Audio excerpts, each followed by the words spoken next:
All right. Hi, everyone. Thank you so much for tuning into my part two.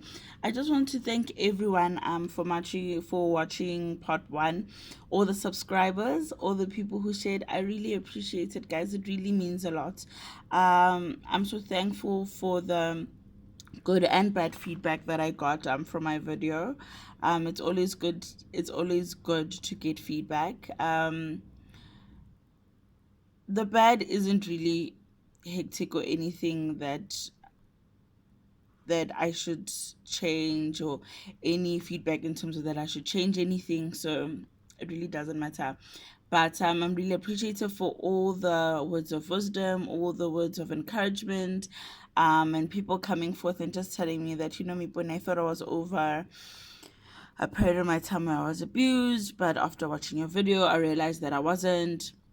Thanks so much for sharing your story. You're so brave, and really, this is, as I said, this is just for creating awareness. And yeah, let's speak about the nitty-gritties that not everyone wants to speak about.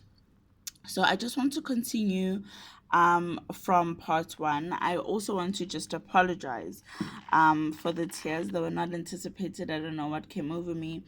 My issue is that every single time when I try and describe a certain situation, I relive it in my head, good and bad, quality that I have there. But yeah, so that's what happened there. So, all right. So as I said that, so I went home and I lied to my sister saying that I got into a fight with a classmate, and the very next day I went back to school, obviously with sunglasses because I was really bruised. I was just green and purple under my right eye and pretty much swollen.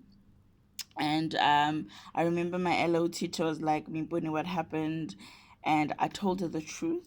She was actually the first person I told the truth to. And she gave me a lecture, spoke to me about it, and my classmates as well. I had three close group of friends that I was close with. I also told them the truth. They tried to speak to me, and you know what? At the end of the day, really, it was my decision to make. At the end of the day, everyone can always have their opinion towards why you're staying in an abusive relationship. But at the end of the day, it is the abuse that makes the final decision. Like, guys, it doesn't matter what you say. So this is also in terms of creating awareness for people who have people who are abused around them, that you know what, they are hearing you, but if their heart hasn't said leave, they will not leave. It doesn't matter what you say or what you do. And people just need to be mature about it and just be there for support. Really, in essence, you can support, listen to a person at, yo, yazi lo yangidina, yes Dina vele, yeah, yinja today. But if umuntu comes back tomorrow and says, we've worked things out, you need to have the EQ that, you know what, okay, I'll support it. I don't like it, but it's fine, gay, I'll support you, but I'm always here for you. I think a lot of us people, and a lot of people who are currently being abused right now, um need that in their lives, in terms of just having a close friend who will not judge for staying until bona they see fit, because people don't know what exactly is going on in the relationship, what is going on in the head of the abused. So yeah, so as usual, after school I went to his house, and we chilled. He apologized again, me, it will never happen again, I'm so sorry. And I went home, and when I got home, I took a bath, and my sister came into the bathroom, spoke to me, and still I denied. I said it's not him. Spoke to me and said to me, hey, you know what? I don't understand why you're going back. This person will continue hurting you. He's already started. And I just kept quiet and I listened to her. I didn't agree to anything. I didn't disagree to anything. And she also called my older sister, who is my father's firstborn, And she also spoke to me that, you know what, you'll be lying and saying you hit this, you hit that, you hit the door, you hit the cupboard, knowing very well that someone hit you. Miponi, why are you putting up with so much? Why are you doing this? You're still very young. Because I was really young. Matric, I mean, you know. And it continued. The abuse continued in a sense of, it was a slap here and there, it was a push here and there. And there was a time where we fought. There was a certain SMS that I sent him.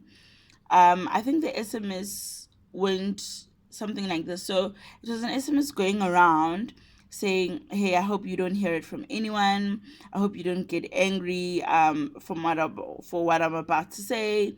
Then it goes on and on, like creating anticipation, like you're about to say something bad. But at the end of the message, you you write either "I love you" or "I miss you." Quite stupid, let me tell you. When I think about it today, like those type of messages are quite stupid. But then I thought, hey, it's romantic. How umuntu calls me, yeah, miponi, yeah. And a guguti, that day I didn't see him the whole day. So it was like, now it correlates. I didn't see him the whole day. That means I cheated or I did something, you know? Athi yeah, miponi, yeah, bowukuphi, bowenzani, yeah, no, bowufuna ukungitshela, vele bowufuna ukungitshela something, then wazibamba. And it got into a big thing. It turned into a big thing. And I was trying to explain to him that no, um, it's not even like that. That's how the message goes. It's like, unamanga, bowufuna ukungitshela something, bese wazibamba. Hey, guys, hey, let me tell you, it's really important that you guys date a person who is literate, not illiterate, literate in the sense of smart, book smart, street smart, someone who also has EQ, emotional intelligence, guys. It's important, you know. As Umbali says, which is opizutshela namahobo. Yeah, mahobo will show you flames in inverted commas, you know.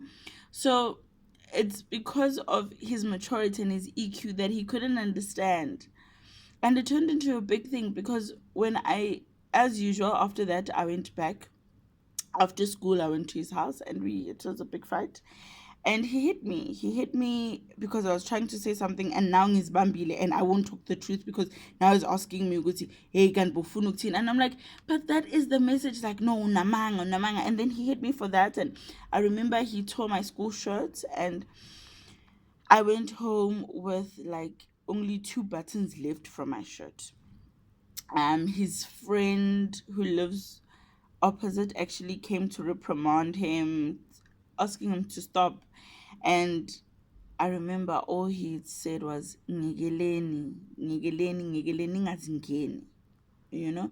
And also when I say like there were slaps here and there, and I would go home with bruises, and I would say to my sister no, because I'm fairly short, and I would say to my sister no. I tried to reach for something on top of the on the top kitchen cupboard, and then I fell. That's how I like justify the bruises and the hurts on my body, under my chin, on my thighs, you know. And all of that was done because of before I dated him, there was an ex, a guy who was fairly older than me, I think 4 or 5 years older than me. Never ever got intimate with him. Him and I are still really good friends right now. We like have a really good relationship because he respected me so much, you know. And they had mutual friends, and whenever they would go out drinking without me being there, they would rub him the wrong way, not knowing that whatever they said to him, I would be the receiver of him acting out towards the to whatever that they said, because they would always tell him no, Miponi is actually so and so's person, wada. And you know, Miponi loves this person, they might go back to each other, a whole lot of bull crap. And because of the lack of EQ, the guy will come and fight me and create conflict because of that. And I stayed, guys. I stayed for the longest of time. So June, July, August, September.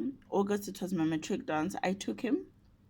Um, I took Deboho with. He was my date, and then um September came. When September came, I remember I was supposed to go on my periods. Normally, I would go on my periods on like the 25th of every month. And come the 25th of September, nothing. I said, oh my word, something is up. Okay. I called him. Google the day before we had like a huge fight. I remember I tore his golf shirts. It's so sad that now this had become our our lives. Like it had become so normal to fight, to physically fight, because I was at a point in my life where I didn't want to leave him now. Like I didn't want to let him, Like he will not hit me and I let him like he did the first time. I need to now start fighting back.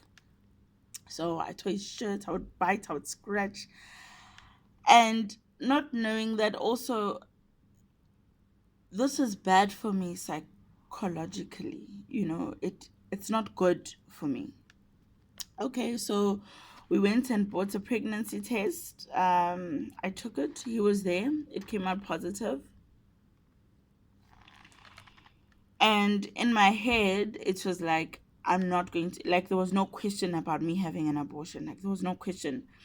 We spoke about it. We said, we'll keep it.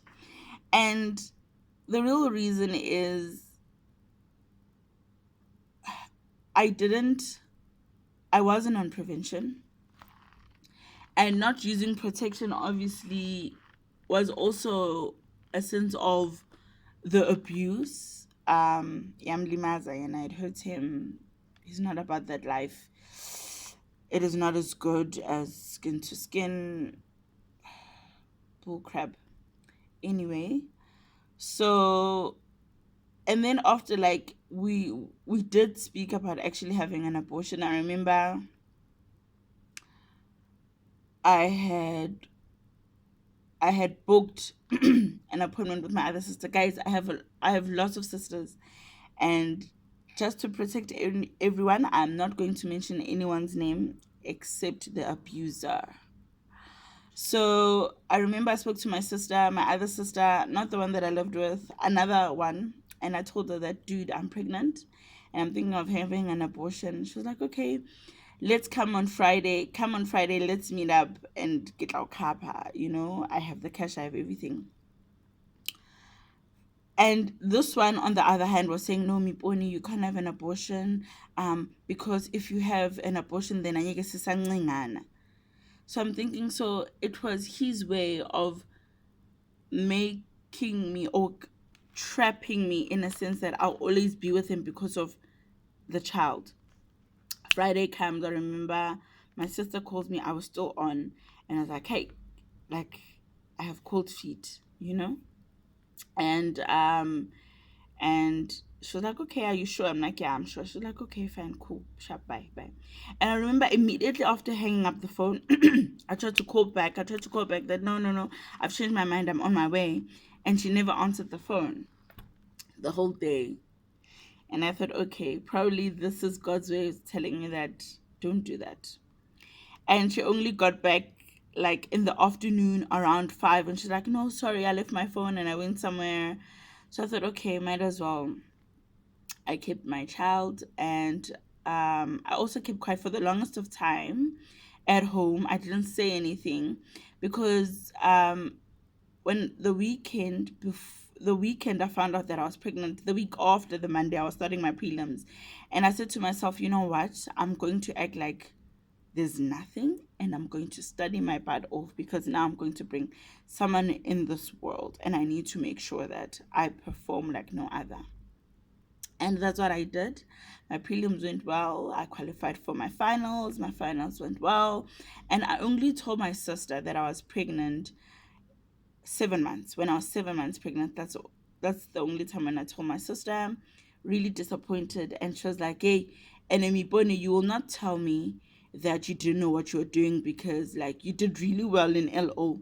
So there's no such, you know. And I said, yeah, I understand. And she was like, she was very disappointed, guys. Very, very disappointed in a sense that how can you decide to have a child with someone that abuses you and hits you and does everything like this to you? Like, how could you do that to yourself? Kept quiet. I couldn't answer that question. Um, and you know, like, do you realize that it was the emotional abuse, Marazuti, if you have an abortion, anyeke sisancane, you know? And there was a time I remember, I don't remember what we fought about. And I think I was like 7 months pregnant, and he pushed me and he punched me in the face. And I remember I had a bust lip, like my inner lip here had tore. And he had pushed me for me to actually fall on my stomach. But luckily, I that's the first thing I protected. Like I landed on my hands. And this was like outside. And I stayed. I stayed. Um I stayed. Then we went to go, you know, the girl's family will always go to the guy's family to report to Mulato of pregnancy. And I went. And because my sister was like, yo, Miboni, you know, you stayed so long, like they're going to say we're still figuring out who's the father. And I'm like, no, because I took the pregnancy test with him. He knows. He already knows. We just haven't told his family. And also here, there was the emotional abuse in a sense that when he found out that I was pregnant, he said to me, I must stop coming over um to his parents' house, like so that they don't see me. So he would come to me. And it went on and it went on and it went on. And then Kagiso was born, and when Kagiso was born, Guguti, before Kagiso was born, Kagiso was due May. Kagiso was born in June, but was was due May. So the last week of May, emotional abuse, low EQ, Miboni, uMay, uyaphela um in a couple of days. May is ending and you haven't given birth yet. That means this is not my child. Guys, like what do you mean? It's not your child. Yeah, no. Umntanami mina mele eze ngoMeyi and uMeyi uyaphela. So yeah, akuso wami. If akezi ngoMeyi akuso wami. Woo! Yeah. Hence, it's really important, guys, to date people with high IQ. And I remember I was crying and I told my sister that this is what he's saying. My sister was like, no, let him be, like, leave him. And I remember I didn't sing for like 3 weeks. I didn't sing for 3 weeks after that incident. Then, obviously, you go to antenatal classes and they'll explain to you when you'll know when the baby comes and stuff like that. And I went alone to the clinic. I gave birth. That is a traumatic experience on its own, but that is a story of another day.